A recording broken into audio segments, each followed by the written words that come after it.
Next for you on the 7, Dolly Parton's sister addressing the star's health tonight, saying she was up all night praying for Dolly. Frida Parton goes on to write, quote, "Many of you know she has not been feeling her best lately."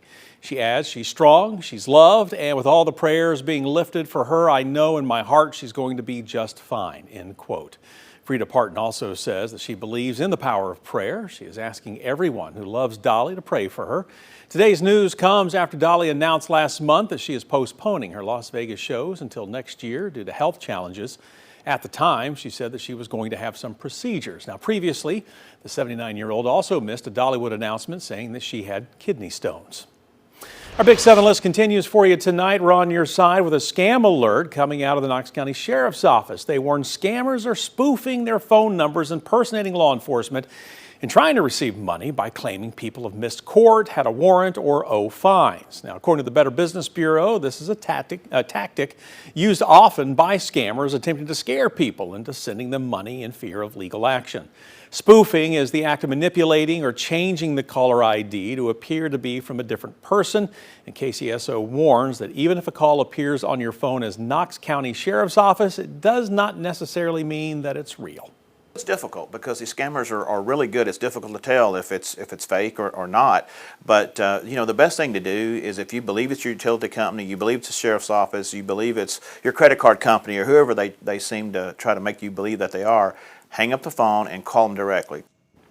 Sheriff's Office adds that they will never ask for money over the phone. Court fines are paid directly to the court, and if you do have a warrant, they're not going to call you. All right, next on the 7, a Harriman city councilman and his son, who is a firefighter, have been indicted by a grand jury in connection to a fatal shooting. We told you when that shooting happened in August during a party at a Mr. Clean business in Harriman. 9th Judicial District Attorney General Russell Johnson says the party involved underage drinking, marijuana vape pens, and guns.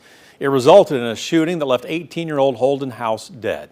Now, City Council member Brian Frost owns the Mr. Clean. He is accused of trying to coerce Harriman Police Chief Baron Tapp, and he has been indicted on charges of coercing a witness and tampering with evidence, along with a single count of official misconduct. His son, Bradley Frost, was indicted on 14 counts of furnishing alcohol to minors, among other things. Meanwhile, someone else has also been indicted in connection with House's death. Tony Williams is charged now with being an accessory after the fact. Investigators say he drove a getaway car for Riley Pollock, the 17-year-old charged with fatally shooting House. Now, we are expecting an update from the city of Harriman tomorrow. Of course, you can count on us to keep you updated. Well, the deadline for all licensed beauty professionals in Tennessee to complete domestic violence training is coming up in December. The required training was established after a state law was passed in 2021, and hairstylists, cosmetologists, barbers, and more have had 4 years now to complete it. If not completed by December 31st, a professional's license will be invalid. Now, the training teaches these workers how to recognize the signs of abuse, how to respond, and how to help. We are one-on-one with our clients. We're building a rapport with our clients. If we can build a little bit of trust with them and build from there and spot those signs, then I think it is good for us to know. Similar state law went into effect at the beginning of this year for bartenders to learn signs of sexual assault, and starting in 2026, tattoo artists will be required to complete human trafficking training. All right, new information on a story we brought you over the weekend. Tonight, Monroe County Sheriff Tommy Jones is clearing the air, laying out a new timeline of what happened when a man died while running from deputies. Now, this story takes us back to Sunday night when officers went to New Highway 68 at Turnpike Road in Madisonville. This after people reported seeing a car stopped along the road, the driver appearing to be unresponsive. Sheriff Jones says 62-year-old Michael Stice fled on foot after law enforcement made contact with him. We're told officers chased after Stice using stun guns, noting they had no effect. The sheriff says Stice aggressively resisted arrest and that during a struggle, he became unresponsive.